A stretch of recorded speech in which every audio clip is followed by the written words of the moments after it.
참 좋으신 하나님 감사드립니다. 저희들을 사랑하신 하나님, 늘 의의 길로 선한 길로 인도하신 여호와 하나님 찬양하고 감사드립니다. 지난 2주 동안 우리 동두천이 너무나 힘들고 어려운 가운데 지내왔지만 도우시고 인도하신 은혜와 사랑 감사드립니다. 그래서 우리가 주일에 하나님 전에 나와서 예배드릴 수 있도록 은총 베푸심도 감사드립니다. 모든 것 하나님의 은혜인 줄 믿고 이 시간에 예배드릴 때에도 영과 진리로 예배드려서 하나님을 기쁘시게 하는 저희들 모두가 되게 인도하여 주옵소서. 말씀 들으면서 하나님의 놀라우신 섭리와 은혜 깊이 깨닫는 복된 시간, 은총의 시간 되도록 도우실 줄 믿사옵고 예수 그리스도의 이름으로 기도합나이다. 아멘. 미국 사람들이 가장 존경하는 우인 가운데 16대 대통령 에이브러함 링컨에게 정적이 하나 있었는데요. 에드윈 스탠턴이라는 사람입니다. 이 스탠턴이라는 사람은 당시에 미국에서 가장 유명한 또 능력 있는 변호사였었는데요. 한 번은 이 링컨도 변호사였잖아요. 대통령 되기 전에. 두 사람이 같은 사건을 변호를 맡게 되었었는데 처음에 이 사실을 알지 못하고 법정에 나와 있던 스탠턴이 링컨 변호사가 등장하자마자 자리에서 벌떡 일어나서 큰 소리로 저 따위 시골뜨기와 어떻게 같은 일을 하라는 겁니까? 그러고서 화를 내고 나가버렸습니다. 이렇게 링컨을 얕잡아보고 무리하게 행동한 일이 한두 번이 아니었습니다. 세월이 흘러서 링컨은 미국의 대통령이 됐습니다. 1860년에 있었던 일입니다. 대통령이 되면 가장 먼저 하는 일이 내각을 구성하는 일이잖아요. 쉽게 말하면 각 부의 장관들을 세우는 일이 대통령이 하는 가장 중요한 일인데 여러분 그 장관이라고 해서 뭐 다 똑같이 중요하고 뭐 덜 중요하고 이런 거 어떤 면에서 보면 없겠지만 그래도 가장 중요한 장관들이 있잖아요. 어느 나라든지 국방장관이 굉장히 중요한 그런 장관 중에 하나인데 그 가장 중요한 장관 중에 국방장관에 이 링컨 대통령이 에드윈 스탠턴이라는 사람을 임명을 했습니다. 주위 사람들이 흔히 참모들이 깜짝 놀랐고요. 대통령에게 항의를 합니다.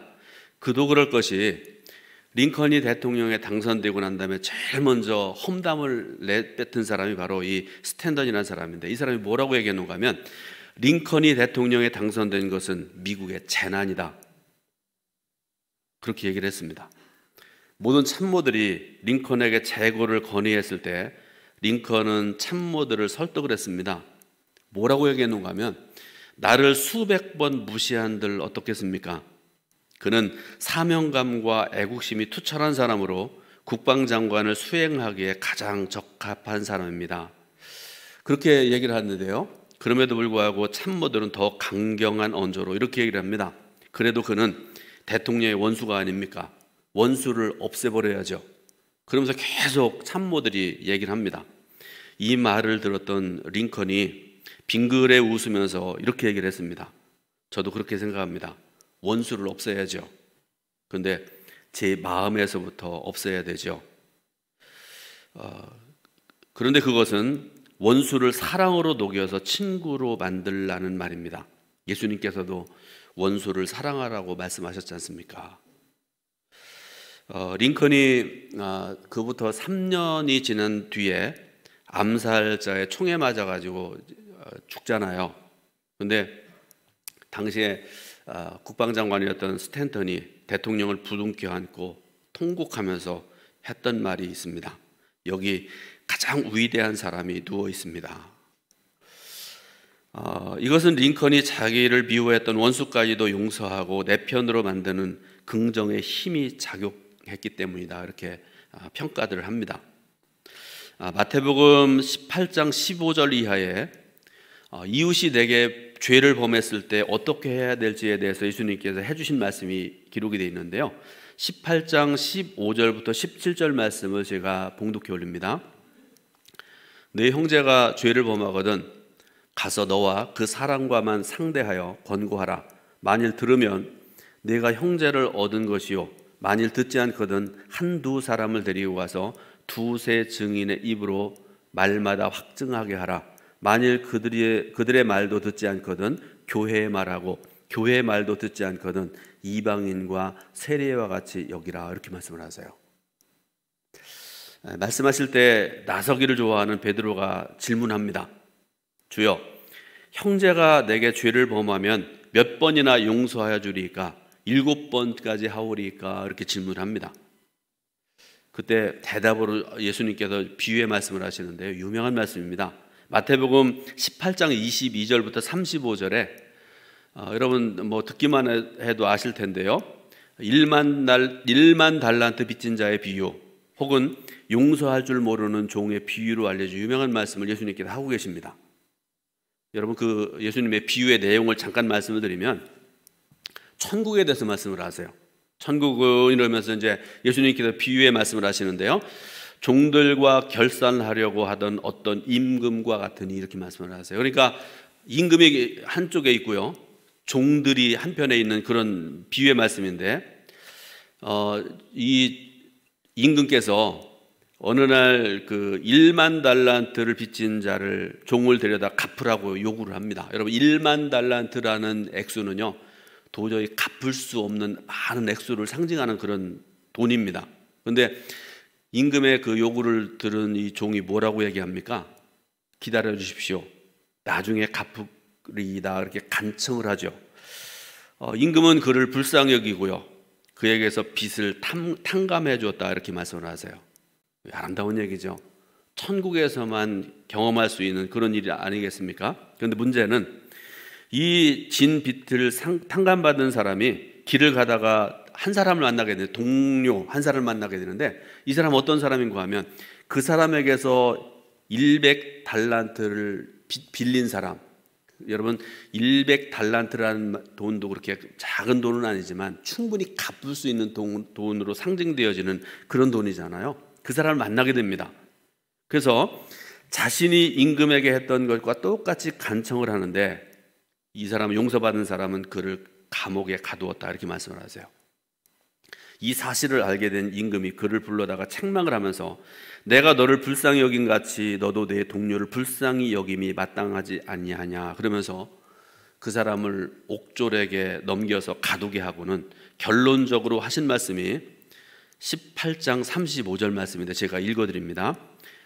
너희가 각각 마음으로부터 형제를 용서하지 아니하면 나의 하늘 아버지께서도 너희에게 이와 같이 하시리라, 이렇게 말씀을 하세요. 관용이란 말을 여러분들에게 좀 말씀드리려고 그러는데요, 이 관용이란 말의 뜻은요, 사람을 이해하고 용서하는 힘, 그런 뜻을 가진 말입니다. 관용은 따뜻한 온기를 가진 단어입니다. 지금 우리가 이제 추운 겨울을 지나서 따뜻한 봄을 맞이했잖아요. 자, 추운 겨울날 기다리던 봄을 보름쯤은 일찍 오게 하는 힘이다. 제가 책을 보다 보니까 이런 아름다운 말이 나왔어요. 추운 겨울날 기다리던 봄을 보름쯤 일찍 오게 하는 힘, 이게 바로 관용이라는 말이라는 그런 말씀이죠. 많은 성경학자들은요, 이 관용이라는 단어를 한마디로 정의하기 어렵다고 이렇게 얘기를 합니다. 그런데 여러분, 큰 틀에서의 관용이라는 말은요, 사람의 잘못이나 죄를 정당화시키지 않으면서도 그 사람을 용납하고 불쌍히 여기고 덮어주고 품어주는 덕이다, 이렇게 얘기들을 합니다. 우리가 지금 사순절 4번째 주일 예배를 드리고 있죠. 그래서 이 귀한 절기에 실천하기에 가장 합당한, 또 우리가 실천했을 때 주님께서 가장 기뻐하실 덕목으로서의 이 관용에 대해서 살펴보고, 어떻게 하면 관용하는 삶을 살아갈 수 있겠는가 도전받고 은혜 받기를 원합니다. 첫 번째로, 속아주고 덮어주는 의미로서의 관용입니다. 여러분, 요새 제가 친구 목사님들로부터 이양로 목사의 설교가 어려워졌다, 그렇게 얘기를 들어서 제가 오늘 좀 쉽게 준비를 했습니다. 여러분도 어려우시죠? 아닙니까? 속아주고 덮어주는 관용. 어느 목사님의 어렸을 때 이야기를 책에서 읽었는데요. 내용입니다. 아마 중학교 1학년 때 일이었을 것 같다. 어머니를 여러 번 속였던 적이 있었는데 용돈이 필요해서 영어 사전을 산다고 속여서 돈을 받았다. 며칠이 지난 후에는 딕셔너리를 산다고 해서 받았고 또 얼마 후에는 콘사이스를 산다고 해서 돈을 받았다. 무슨 뜻인지 모르시나요? 사전이라는 말하고 딕셔너리라는 말하고 콘사이스라는 말하고 똑같습니다. 나중에 한 일이지만 어머니는 이 의미를 알 수 있을 만큼의 지적인 능력을 가지신 분이었습니다. 그런데도 책 한 권을 사면서 3번씩이나 어머니의 주머니를 긁어냈다. 그래도 어머니는 멋지게 속아주셨다. 어머니 안에 사랑이 있고 은혜가 있기 때문이다. 속아주는 사랑이 어머니에게 있었기 때문이고 그 사랑을 먹고 나는 어른이 된 것이다. 베드로전서 4장 8절에 무엇보다도 뜨겁게 서로 사랑할지니 사랑은 허다한 죄를 덮느니라 이렇게 말씀을 하세요. 여러분, 예수님께서도 그러셨고요. 저와 여러분들도 똑같은 생각이라고 생각되어지는데 우리 기독교의 최고의 덕목이 여러분 뭐라고 생각을 하세요? 사랑이죠. 근데 관용이라는 덕목은요, 아마도 사랑이라는 말과 사촌 정도 되는, 그보다 좀 더 친밀하게 말씀드리자 그러면 형제들 중에도 가장 친한 형제가 아닐까 그렇게 생각을 합니다. 또 예화를 오늘 쉽게 드린다고 말씀드렸는데요. 미국에서 노예제도가 있었던 때에 남부 조지아의 어느 부유한 집에 조라는 이름을 가진 노예가 있었다고 합니다. 이 사람은 노예였지만 지혜로운 사람이었고요. 주인이 보기에도 참 정말 신뢰할 만한 그런 사람이었고요. 그래서 주인이 어떤 중요한 일이 있을 때 비록 노예지만 조와 의논하고 서로 이렇게 얘기하고 그러면서 모든 일들을 해나가는 굉장히 중요한 그런 노예였다고 합니다. 그러던 어느 날 주인은 조와 함께 몇 명의 노예를 더 사기 위해서 노예시장을 가게 됐습니다. 미국이란 나라가요, 불과 얼마 전만 하더라도 노예 제도가 있었던 그런 나라 아니겠습니까? 그래서 상품처럼 많은 그 노예들 진열된 가운데 그 중에서 눈에 띄는 한 노예가 있었는데요.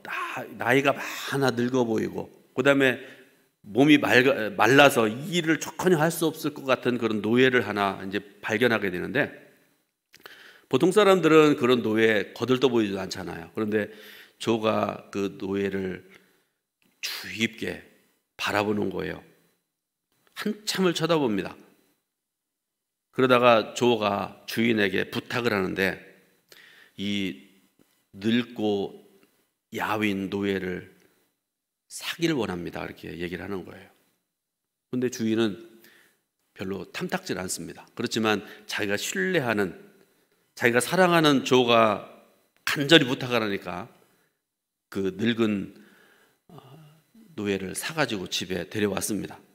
집으로 돌아와서 이 조가 그 늙은 노예를 정성을 다해서 돌봐주게 되는데요.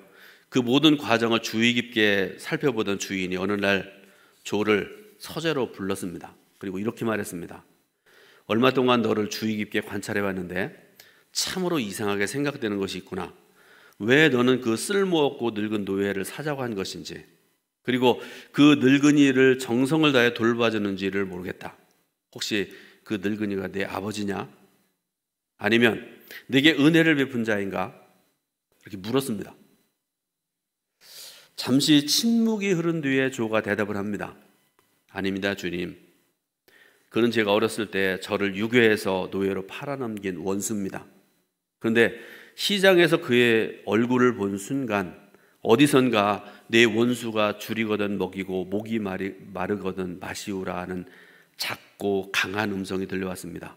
저는 예수님의 은혜로 구원받고 그리스도인이 되었는데 그 음성을 듣고 순종하지 않을 수가 없었습니다. 이렇게 대답을 했습니다. 여러분, 우리가 신앙생활하면서 남들과 절대로 타협하지 않아야 될 것들이 있습니다. 예를 들어서 삼위일체 하나님에 대해서 성부 하나님, 성자 예수님, 보혜사 성령님이 한 분이시고 우리 삶을 주관하시고 우리의 모든 것 되신다는, 여러분 기독교 신앙의 가장 기본이 되는 것, 중요한 것, 여러분 이거 누구 타협할 수 없습니다. 또 예수 그리스도의 동정녀 탄생에 대한 말씀, 성경에 분명히 말씀하고 계시고, 누구와도 이거는 서로 말 섞을 그런 가치가 있는 그런 것이 아닙니다. 또 예수님의 십자가에서의 죽으심과 부활, 죄의 용서, 여러분 복음의 복음이고 진리의 진리고, 이런 것들에 대해서는 한치의 물러남도 있으면 안 됩니다. 그러나 이런 근본적이고 중요한 문제가 아닌 것들에 대해서는 넓은 마음을 가지고 관용할 줄 알고 용서할 줄 알아야 된다는 그런 말씀입니다. 그래야 서로 세워주고 포용하는 세계가 열리게 되는 것입니다. 주님께서는 말세가 가까워져서 더욱 험악해져가는 세상 속에서 관용의 자세가 중요하다고 말씀을 하고 계십니다. 관용이란 말을 더 잘 이해하기 위해서 관용의 형제 단어들을 한번 살펴봐야 되는데, 여러분 이해라는 말 아시죠? 이해. 용서란 말 아시죠? 또 포용이란 말 아시죠? 조금 더 긴 말, 속아주는 것. 여기서 속아주는 것이라는 말을 한번 생각을 해보세요. 속아주는 것. 제가 말씀 준비하면서 본 얘기인데요. 속은 것은 어리석지만 속아주는 것은 지혜롭습니다. 속은 것은 무능해서지만 속아주는 것은 사랑하기 때문입니다. 이해가 되세요? 하나님도 그러하십니다. 우리에게 속아주십니다. 그러므로 여러분들도 때때로는 속아주는 자의 삶을 살아가시기를 주님의 이름으로 부탁을 드립니다. 두 번째로, 관용이 사람과 세상을 살립니다. 관용이 넘치는 사랑이 사람을 살리고 세상을 밝게 합니다. 오늘 일간지에 실린 경북대학교 총장을 지내신 박찬석 교수님의 이야기, 여러분들이 아실지 모르겠는데요.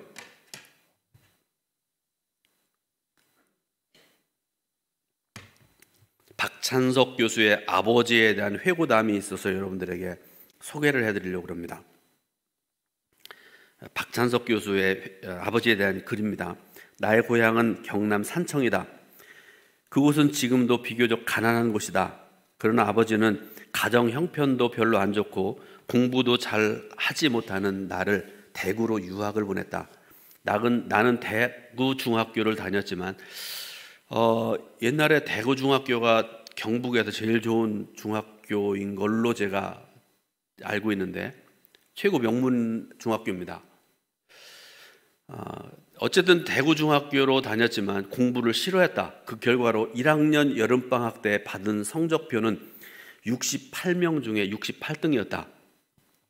이 성적표를 들고 고향으로 향하면서 어린 마음에도 아버지를 생각하면 보여드릴 자신이 없었다. 당신이 공부하지 못한 한을 자식을 통해 풀려보고 무리하면서까지 유학을 보내는데 꼴찌라니, 아버지를 생각해 보니 그냥 있을 수만은 없었다. 그래서 잉크로 기록된 성적표에 68이라는 숫자를 68분의 1로,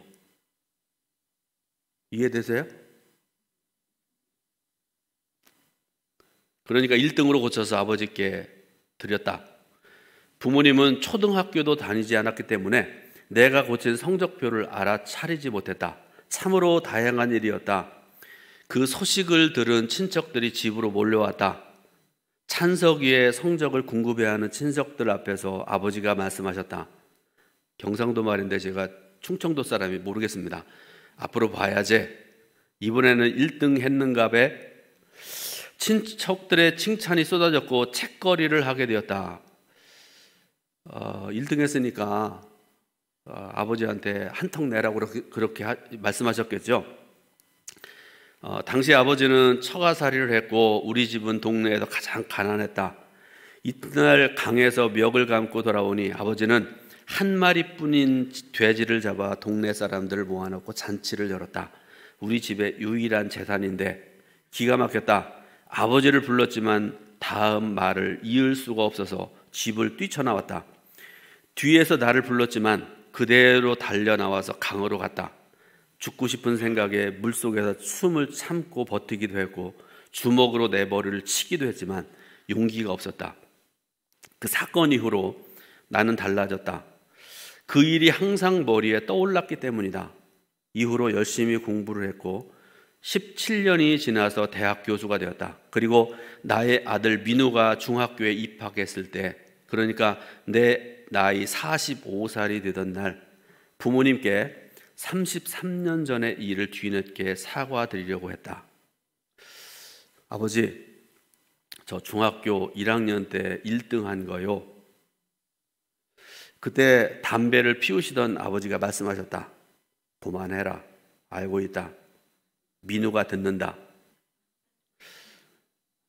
아들이 성적 위조한 것을 알고도 돼지를 잡아서 찬치까지 하신 부모님의 마음을 박사요, 교수요, 대학 총장인 나는 아직도 감히 헤아릴 수 없다.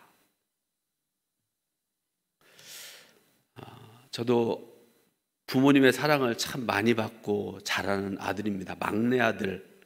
아버지가 40이 훨씬 넘으시고 어머님이 39세에 저를 낳으셨는데 사랑 참 많이 받았던 것 같습니다. 얼굴에 흠이 없잖아요. 사랑 많이 받아서. 하여튼 사랑을 많이 받았는데 생각해 보니까 그래요. 어제 말씀 준비하면서 그렇다. 아버지 사랑, 어머니 사랑 이런 거다. 어머니의 사랑은 날마다 베푸시는, 사랑이 막, 어머니들은 일반적으로 그러시잖아요. 사랑이 막 느껴지도록 어머니들이 많이 사랑을 베푸시잖아요. 근데 아버지는 안 그러시잖아요. 가끔가다 한마디 하시는데 그냥 어머니 말씀을 하시고, 그러니까 내 아버지 맞아. 여러분들 아버지에 대해서 그런 생각 안 해보신 분 있어요? 진짜 아버지 맞아? 맨날 혼내기나 하시고 그냥 엄하기만 하시고. 그런데 여러분, 이 박찬석 교수가 마지막에 한 말 여러분 이해가 되시잖아요. 박사요, 교수고 대학 총장인 나는 아직도 감히 아버지의 그 마음을 헤아릴 수가 없다.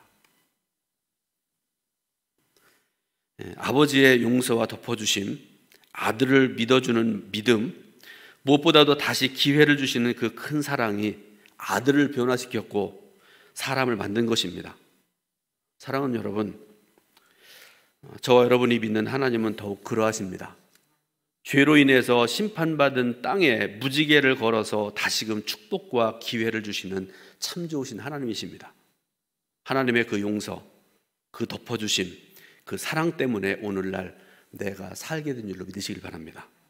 마지막으로 하나님의 지혜, 곧 관용입니다. 성경은 관용이라는 성품에 대해서 뭐라고 말씀하시는가 하면 위로부터 난 지혜라 이렇게 말씀을 하세요. 야고보서 3장 17절에 오직 위로부터 난 지혜는 첫째 성결하고 다음에 화평하고 관용하고 양순하며 긍휼과 선한 열매가 가득하고 편벽과 거짓임이 없나니 이렇게 말씀을 하고 계세요.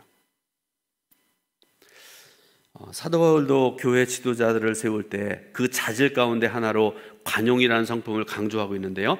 디모데전서 3장 3절에 뭐라고 말씀하시는가 하면 술을 즐기지 아니하며 구타하지 아니하며 오직 관용하며 다투지 아니하며 돈을 사랑하지 아니하며 이렇게 말씀하고 계세요.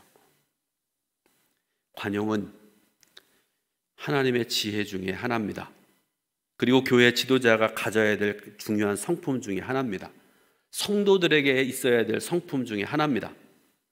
남의 허물을 계속해서 들추어내는 지도자와 성도가 있는 교회는요, 분란이 그치질 않습니다. A는 B에 대해서 너는 이거 문제고 저게 문제고 또 이 사람은 그냥 있습니까? 또 서로 삿대질하고 서로 싸우고 다투고. 여러분, 그런 교회, 그런 목회, 그런 성도들 한번 생각을 해보세요. 지옥도 그런 지옥이 없지 않습니까? 세상에 완벽하게 결함이 없는 삶을 살아간 사람 존재하지 않습니다. 가장 존경할 만한 삶을 살았다고 생각되는 사람에게도요, 몇 가지 흠을 찾아내는 거 그렇게 어려운 일이 아닌 것 같습니다. 여러분, 그런데요, 그렇다고 그 한두 가지 결함 때문에 그 삶의 가치를 전부 부정할 수 없고요, 제로라고 말하는 것은 더욱더 바람직하지 못합니다. 그래서 우리가 여러분 예수 믿으면서 신앙생활하면서 살아가는 존재이고 그런데요, 나 또한 가시가 있는 존재임을 알고 고백할 때 좀 더 넉넉하고 따뜻한 마음으로 이웃을 바라볼 수 있을 줄로 믿으시길 바랍니다. 결론적으로 말씀드립니다. 하나님의 나라는요, 완벽한 사람들이 모여 사는 곳이 아닙니다. 용서받은 사람들이 모여 있는 곳입니다. 저 여러분들도 마찬가지 아닙니까? 우리가 완벽합니까? 여러분 인격과 신앙이 온전하신가요? 아니지 않습니까? 그러므로 옳고 그름을 뛰어넘어 품어주고 덮어주고 세워주는 관용을 우리가 배워가야 됩니다. 옛날에 우화에 나오는 유명한 이야기 있지 않습니까? 호랑이가 우는 아이를 그치게 한 것이 아니라 달콤한 곶감이 애의 울음을 멈추게 했잖아요. 신사의 두꺼운 외투를 벗긴 것이 강한 바람이 아니라 따뜻한 햇살이었습니다. 사랑하는 여러분, 관용하는 자의 삶을 살아가시기를 주님의 이름으로 부탁을 드립니다. 기도드리겠습니다. 하나님 감사드립니다. 저희들을 사랑하시고 구원하시고 자녀 삼아주시고 하나님의 사람으로 살아갈 수 있도록 날마다 베푸시는 은혜, 그 사랑 감사드리고 찬송드립니다. 오늘도 주님 전에 나와서 사모하는 믿음으로 예배드리게 하시고 하나님 주시는 귀한 말씀 듣게 하시니 감사드립니다. 하나님, 들은 말씀처럼 사랑의 삶을, 관용의 삶을 살고, 그래서 우리가 살아가는 이 삶의 자리, 우리의 가정과 우리가 섬기는 교회와 또 모든 삶의 자리가 아름답게 변화되어지는 아름다운 역사가 나로 인해 일어날 수 있도록 은혜와 사랑 베풀어 주옵소서. 예수님의 이름으로 기도드립니다. 아멘.